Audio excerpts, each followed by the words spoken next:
రుచి వేదిక హోటల్ మన తెలుగువారి సాంప్రదాయ వంటకాలను మైమరిపిస్తుందని ఎమ్మెల్యే గౌరి చరితారెడ్డి తెలిపారు. బళ్ళారి చౌరస్తా 4వ పట్టణ పోలీస్ స్టేషన్ పక్కన శివారెడ్డి స్వీట్ మొదటి అంతస్తులో రుచి వేదిక రెస్టారెంట్ను ఎమ్మెల్యే గౌరి చరితారెడ్డి, నగరపాలక సంస్థ డిప్యూటీ మేయర్ సిద్ధారెడ్డి రేణుకలు ప్రారంభించారు. శివారెడ్డి స్వీట్స్ రంగంలో విశేషంగా రాణించారని ప్రశంసించారు.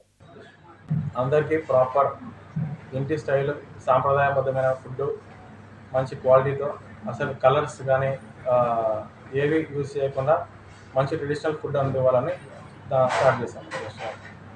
వెజిటేరియన్లో మంచి మన హోమ్ స్టైల్ మీల్స్ ఉంటాయి, తర్వాత నాటుకోడి ఉంటుంది, రాగి సంగటి అన్నీ ఉంటాయి, మొత్తం మటన్ పులుసు, తర్వాత ఇంట్లో నార్మల్గా నాటుకోడి పులుసుతో అలసంద కూడా అని ఒక కాంబినేషన్ ఉంటుంది, అది కూడా ఉంటుంది. అంటే ఇప్పుడు స్టార్టింగ్ కాబట్టి ఇనీషియల్గా మేము మళ్ళీ అన్ని స్టెప్ బై స్టెప్ స్టార్ట్ చేస్తూ వస్తాం అన్నమాట.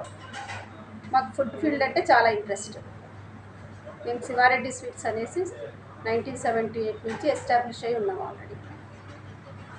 దాంట్లో మేము ఒక సిస్టమేటిక్గా ఉన్నాం. దాన్ని ఏదైనా నేతి మిఠాయిలు అంటే నేతి మిఠాయిలే ఉంటాయి మా దగ్గర, కారా కానీ ఏదైనా సరే.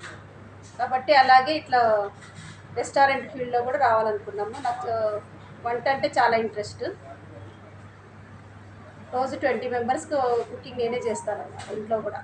మాకు వంట మనుషులు అలా ఏమి ఉంటారు, కాబట్టి దాన్ని చేయాలనేది దీన్ని. గౌరి చరితారెడ్డి గారు, తర్వాత డిప్యూటీ మేయర్ రాధికారెడ్డి గారు, రేణుకారెడ్డి గారు, కార్పొరేటర్ పద్మ గారు, సుబ్బారెడ్డి గారు అందరి చేత గొప్పగా ప్రారంభించినాము. మేము ఈ ఫీల్డ్లో దాదాపు 40 సంవత్సరాల నుంచి ఉన్నాము. సో అందరికీ ది బెస్ట్ ఇవ్వాలనేది మా ఐడియా. మా స్వీట్స్ ఇప్పుడు చాలా బెస్ట్ క్వాలిటీ ఇస్తాము. అదేవిధంగా ఇప్పుడు ఫుడ్లో కూడా ది బెస్ట్ క్వాలిటీ ఇవ్వాలనే ఐడియాతో ఈ ఫీల్డ్లోకి వచ్చినాము. అది కూడా తెలుగు అథెంటిక్ ఇంటి రుచులతో ప్రొవైడ్ చేయాలనేది మా విధానం. అందరికీ అందుబాటు ధరల్లో మంచి క్వాలిటీ ఫుడ్ ఇవ్వాలనే ఉద్దేశంతో ఈ రెస్టారెంట్ని ప్రారంభించినాము. సో మా